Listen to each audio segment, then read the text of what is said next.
né? Você veio aqui ouvir a voz de Deus? Ah, eu também. Então, que Ele possa falar conosco de alguma maneira. Abra sua Bíblia comigo em Jonas, capítulo 1.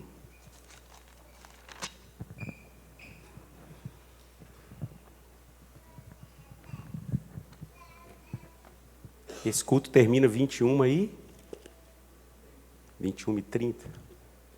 Tá bom, só para eu saber aqui, ter certeza de não passar do horário.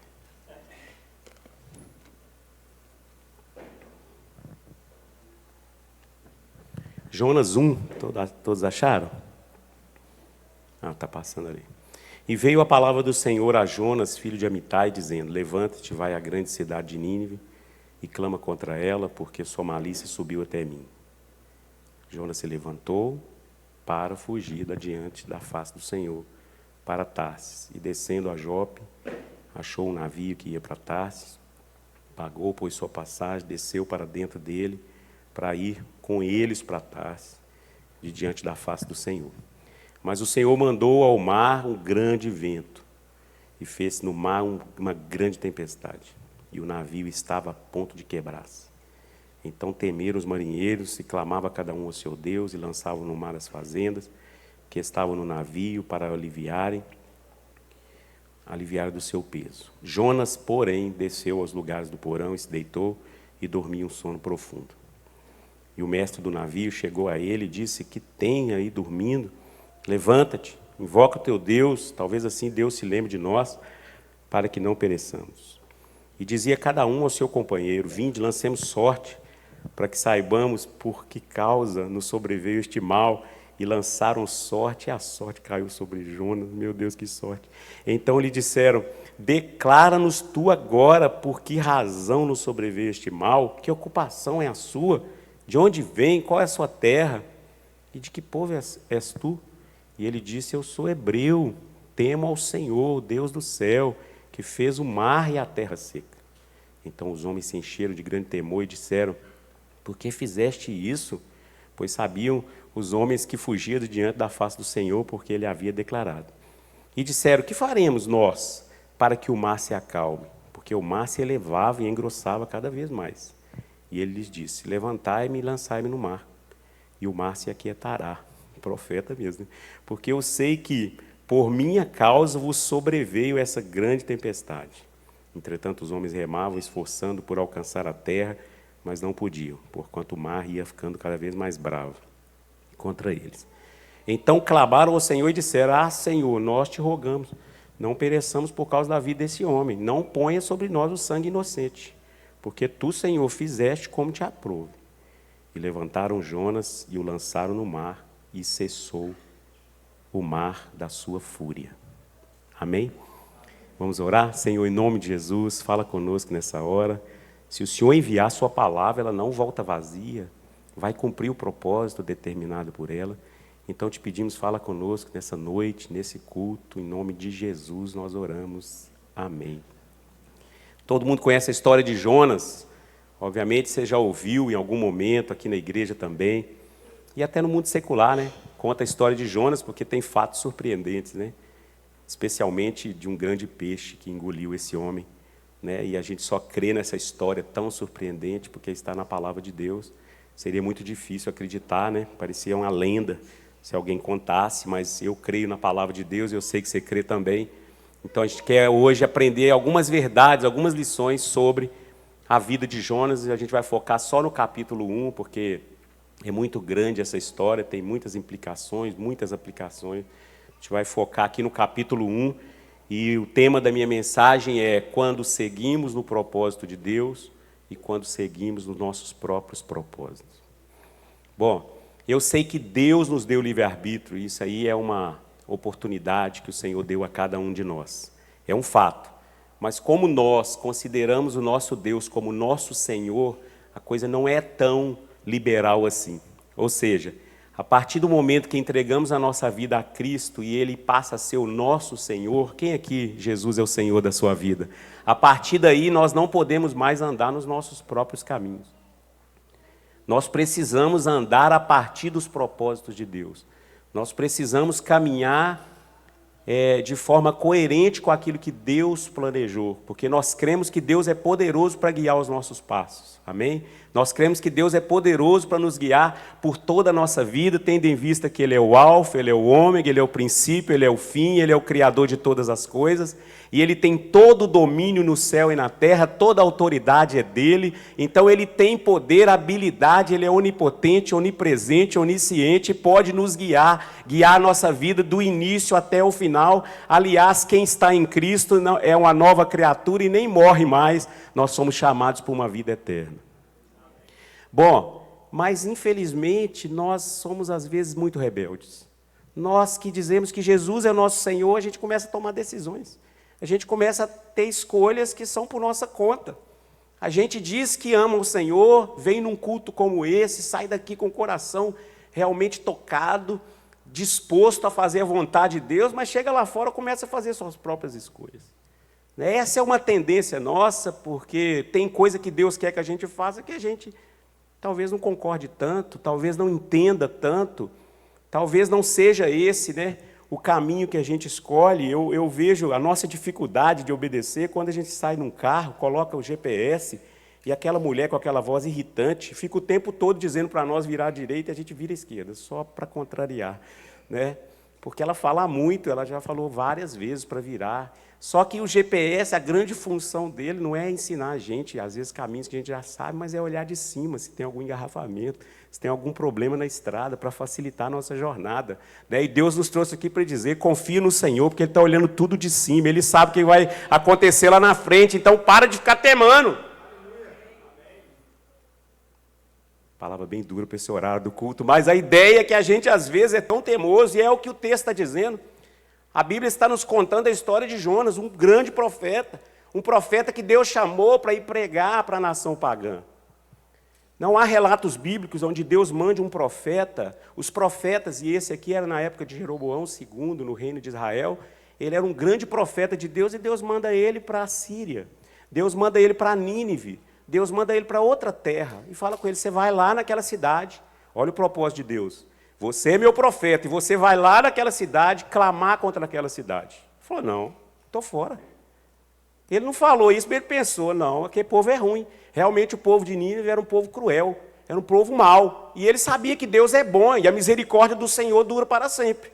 Ele falou, eu vou lá pregar para esse povo, Deus vai perdoar esse povo, eu não gosto desse povo.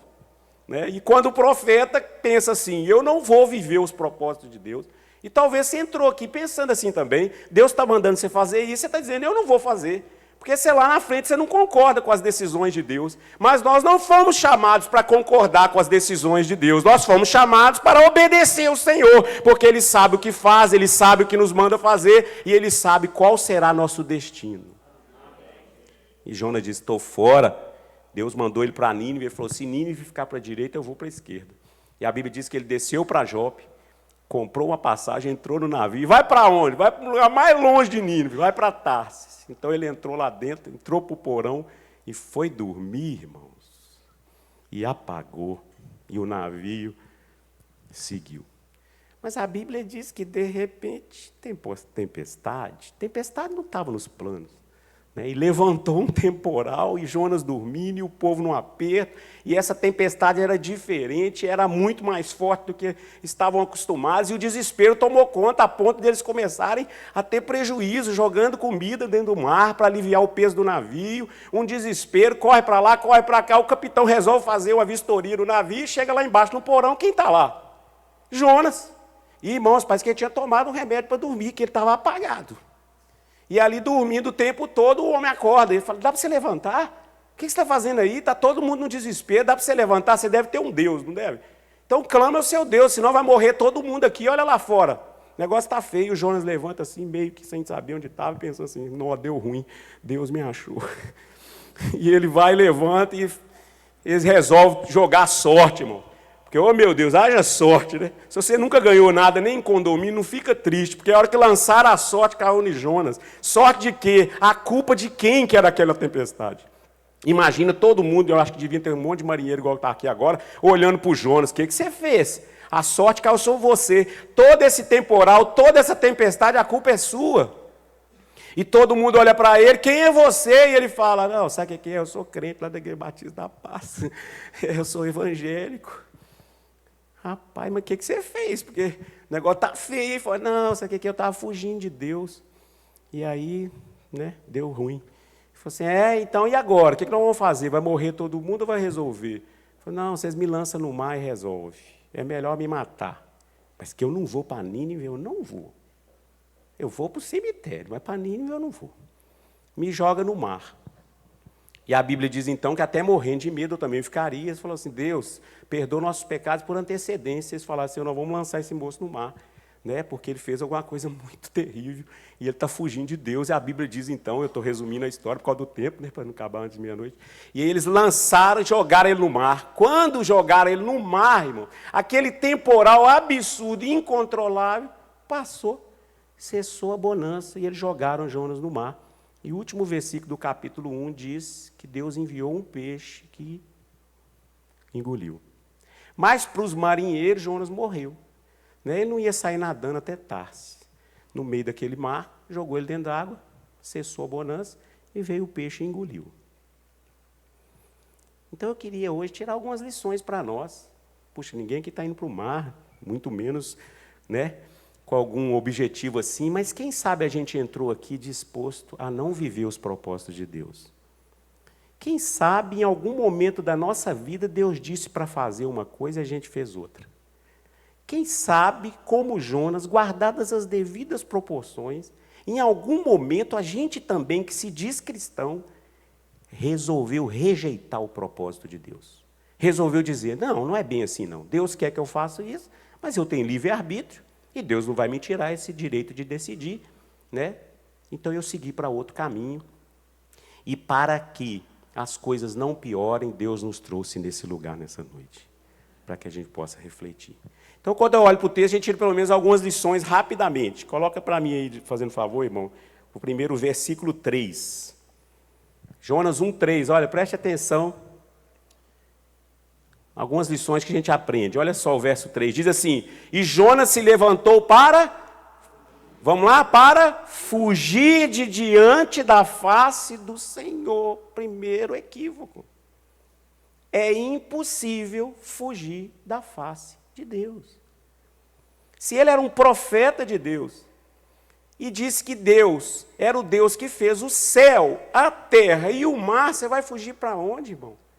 Como pode alguém que se diz cristão pensar que pode fugir de Deus? Tem pessoas que mudam de família, tem pessoas que mudam de cidade, tem pessoas que mudam de igreja, tem pessoas que mudam de país, mas a notícia é Deus de toda a terra, e os olhos do Senhor estão sobre nós, aonde quer que a gente esteja. É impossível fugir da presença de Deus. Sabe o que diz a Bíblia no Salmo 24? Do Senhor é a terra, a sua plenitude, o mundo e todos que nele habitam.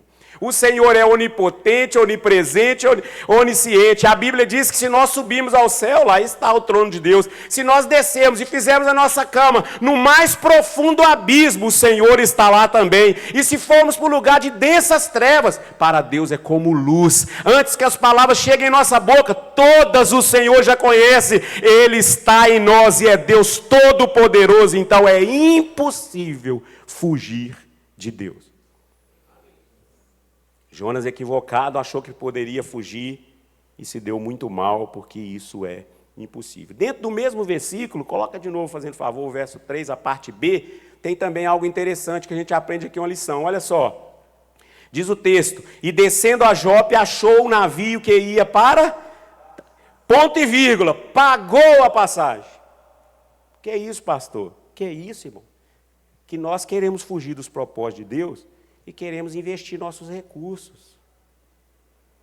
E quando a gente tem recursos para ser desobediente, pode ser que a gente pense que está no controle da nossa vida. O texto está dizendo que ele arquitetou ir para outro lugar e comprou a passagem. Ele tinha o recurso para pagar, ele tinha o dinheiro para ir lá e pagar o preço da desobediência, para ir lá e pagar o preço do seu próprio propósito, do seu próprio objetivo. Então, muitas vezes, nós achamos que Deus está se agradando de nossas atitudes, porque nós temos recursos, porque nós temos condições, porque nós podemos financiar nossa própria desobediência. Porque se talvez não tivéssemos condições, iríamos pensar, será que isso é vontade de Deus? Mas quando a gente tem condição de ir lá e bancar, quando a gente tem condição de ir lá e pagar, quando a gente tem condição de ir lá e financiar, pode ser que nós estejamos financiando a nossa desobediência, pode ser que nós estejamos financiando os nossos próprios caminhos e os nossos próprios propósitos, e escolhendo a embarcação errada. Então a gente precisa refletir, nem sempre o que dá certo está certo, nem sempre o que está sendo financiado pelos recursos que temos é a vontade de Deus, é o propósito de Deus, é aquilo que nós queremos. Às vezes nós queremos fugir do propósito de Deus, às vezes até para outra cidade, e a gente fala, eu tenho recurso para ir embora. E isso pode se constituir num grande problema para nós, porque lá no início Deus disse para a gente fazer outra coisa. Há também uma outra lição que nós podemos aprender aqui, está no verso 4. Olha que interessante. O verso 4 traz para nós uma informação que não é muito aceita, né? Diz assim, mas o Senhor, olha só, mas o Senhor mandou no mar um grande temporal. Irmãos, isso não é muito aceito hoje em dia. Deus, sendo bom, manda temporal. Deus, que é perfeitamente bom, manda tempestade. O texto está dizendo que quem mandou essa tempestade foi Deus.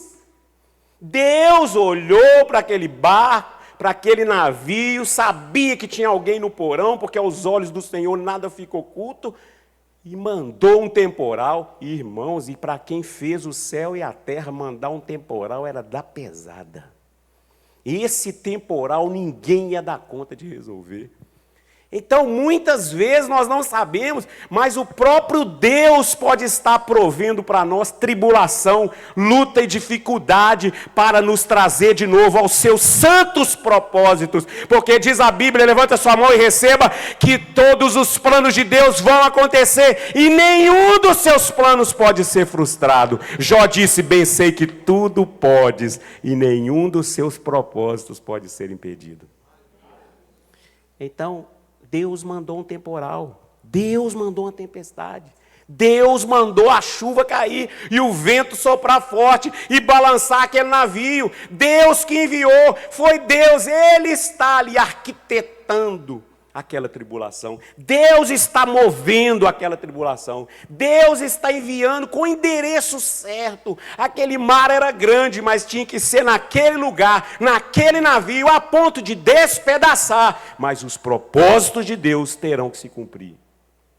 Então Deus enviou ali um temporal, e eu queria que você pensasse nisso, que às vezes a gente faz alguns planos e acha que Deus não está ali no controle, mas está. O verso 5 também nos mostra aqui algo interessante. Olha aí o verso 5.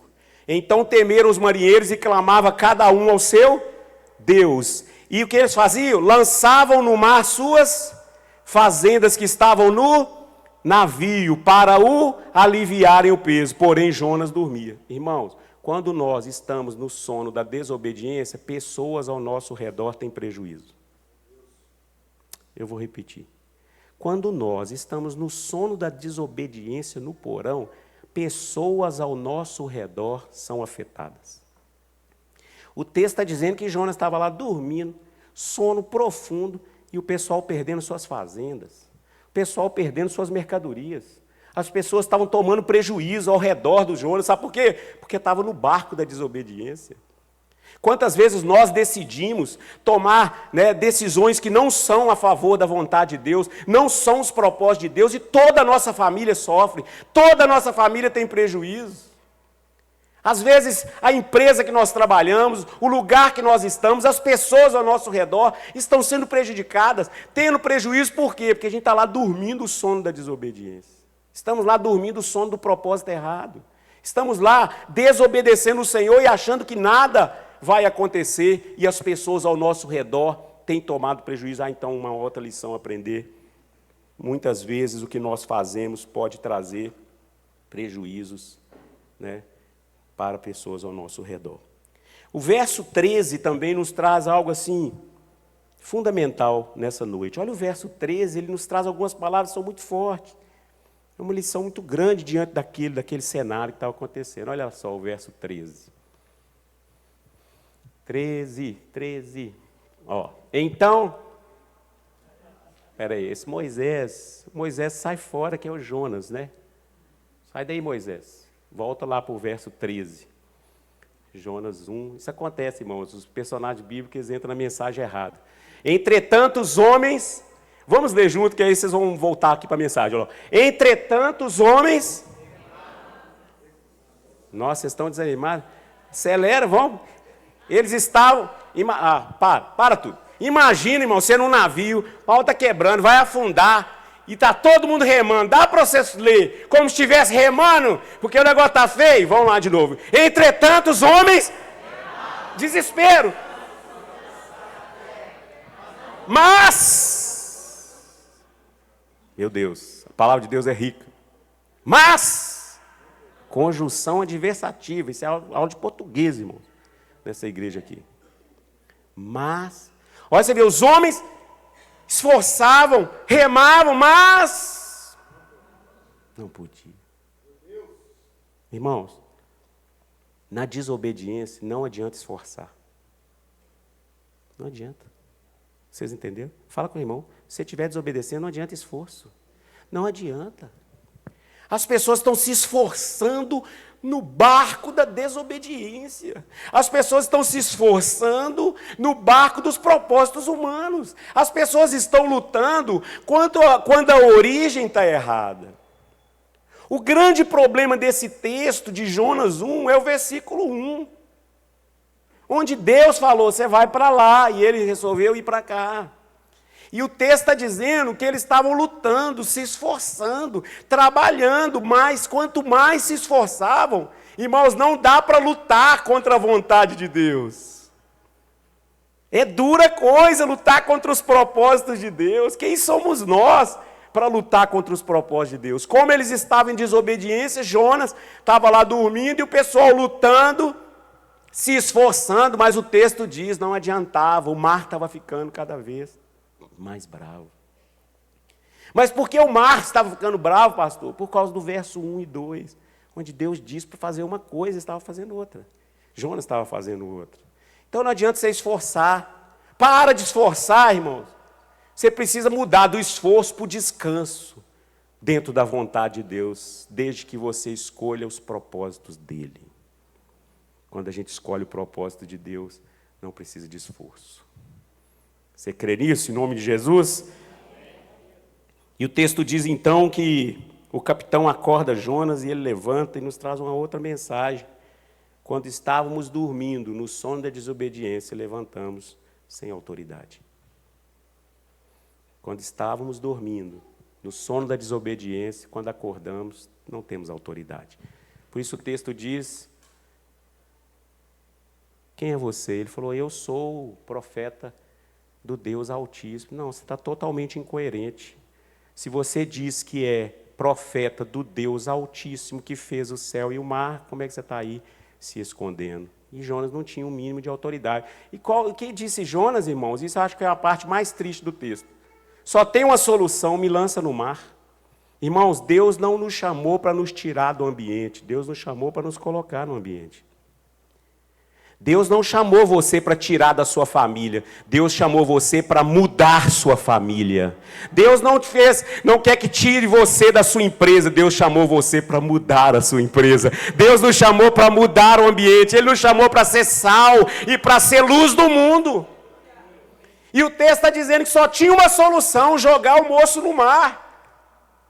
Olha que tristeza. E a Bíblia diz, quando joga ele no mar, vem a bonança. Já pensou ter que tirar a gente para que haja paz de novo? Que não seja assim, irmãos, que Deus nos coloque no contexto para que haja paz naquela família, naquele lugar, naquela empresa, naquela igreja ou em qualquer lugar que seja.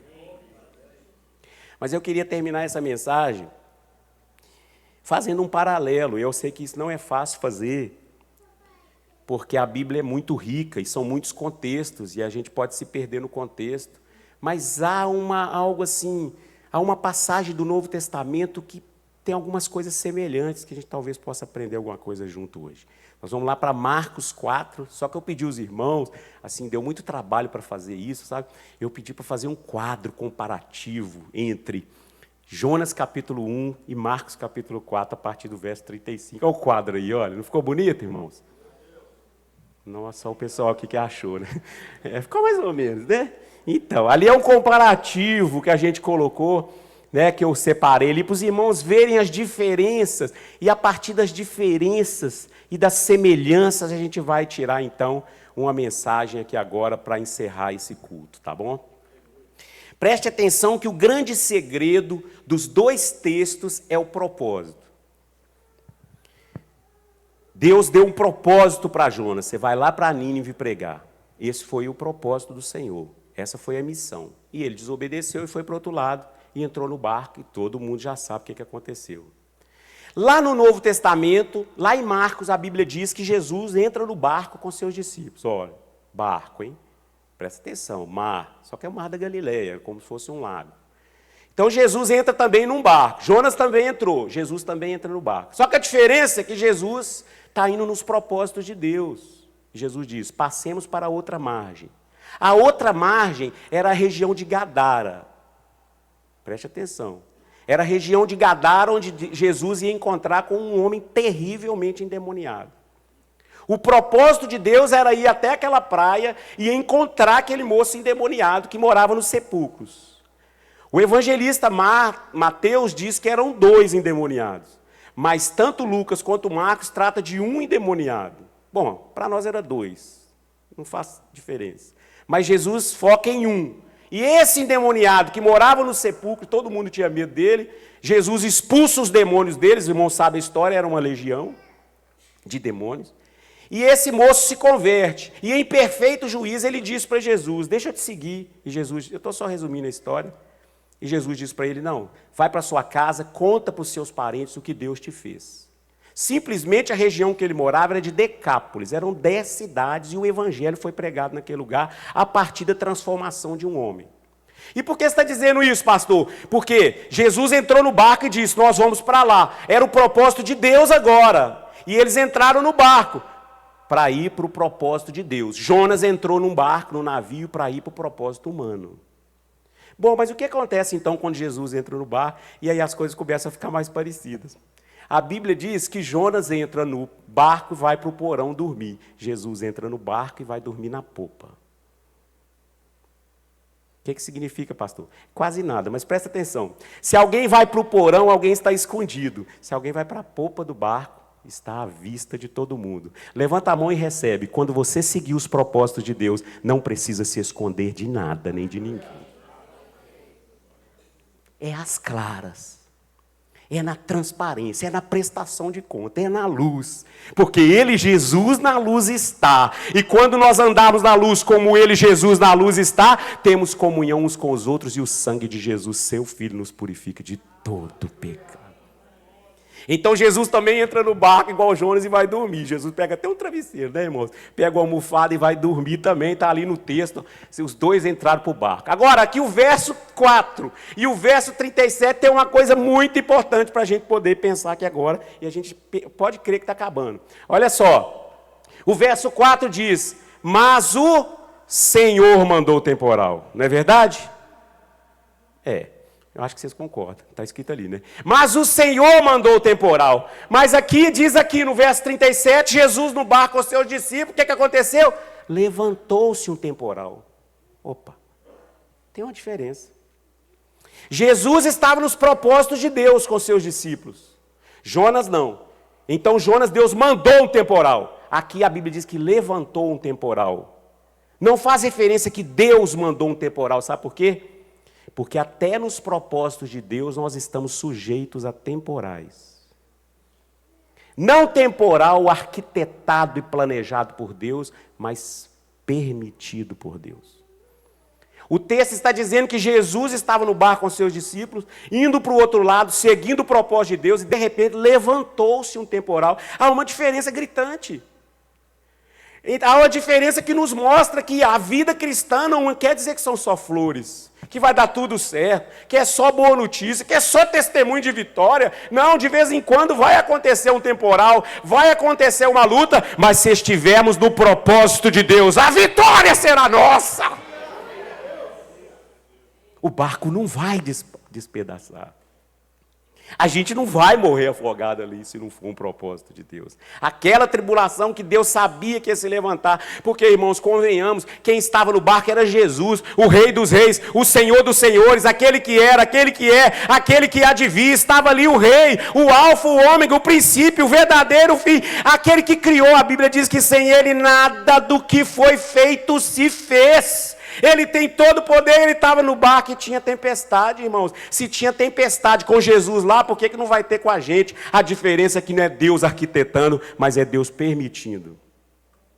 E a gente precisa hoje desfazer esse pensamento de que vida cristã é vida sem luta e provação. Então, quando vier a provação, faça uma reflexão. Estou nos propósitos de Deus? Sim. Então, a vitória é certa em nome de Jesus. Mas a Bíblia diz que Jesus dormia no barco. E Jonas também. Até o temporal se levantou e lá foi Deus que levantou. E eles estavam dormindo ali, beleza. E aí, o capitão vai acordar Jonas.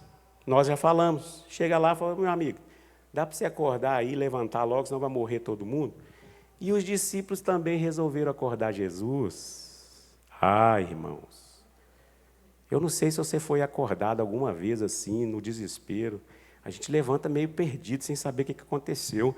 E aí eles ficaram conversando, quem vai acordar Jesus? Quem que vocês acham que acordou Jesus? No outro culto, todo mundo concordou que a gente acha que foi o Pedro. Você também, irmão? Por que será? Que ele era mais atrevido, né? Então a Bíblia diz que Pedro vai lá. Não, a Bíblia não diz que é Pedro. Foi um discípulo, vão acordar Jesus, porque senão nós vamos morrer. Jesus vai morrer dormindo, nós não podemos deixar isso não. Se for para morrer todo mundo aqui, que seja pelo menos acordado lutando. Né? E eles chegam lá assim, meio assim, com medo, e começa a despertar, mestre. Mestrinho, não leva a mal, mas está chovendo, nós vamos morrer, né? E eu imagino que eles acordaram assim, porque como você acordaria o mestre? Ou você está achando que dá para levantar, senão não, esse cara assim com carinho, né? Não foi igual o Jonas, né? Porque quem está dormindo na desobediência, coitado, está no desespero, mas Jesus estava dormindo na paz, Jesus estava meditando naquele versículo, aos seus amados ele dá enquanto dorme. Levanta sua mão, você que está com dificuldade de dormir. Não, de manhã também deu esse problema. É só quem está com dificuldade de dormir. Em nome de Jesus, Deus vai trazer paz ao seu coração para você dormir a noite toda. Pode a tristeza durar uma noite, mas a alegria vem pela manhã. Mas tem que estar dormindo no sono do propósito e da obediência. Então o texto diz que ele acorda o mestre se levanta, e o mestre sai assim. Eu fico imaginando essa cena, e o mestre falou, o que está pegando, pessoal? Nada não, só que nós vamos morrer. Aí ele falou, morrer por quê? Olha aí para você ouvir o vento, nós nunca vimos um vento como esse. E Jesus falou, rapaz, foi eu que criei isso aí. Vento, não, fraquinho demais. Não, Senhor, o senhor não está entendendo. Não, foi eu que criei tudo. Sem mim, nada do que foi feito se fez. Eu que criei essas coisas. E a Bíblia diz que Jesus repreendeu o vento e veio uma grande bonança sobre eles. Porque quando estamos dormindo, no sono do propósito de Deus, acordamos com autoridade para repreender a prova e a temporal. Jonas acordou sem autoridade, porque estava na desobediência e não havia o que fazer a não ser dar a sua vida em favor dos marinheiros. Porque quem nós somos se vê no meio da tribulação e não no meio da bonança. Eu vou repetir que talvez isso seja o mais importante. Quem de fato somos se vê na hora da prova e da luta e da tribulação.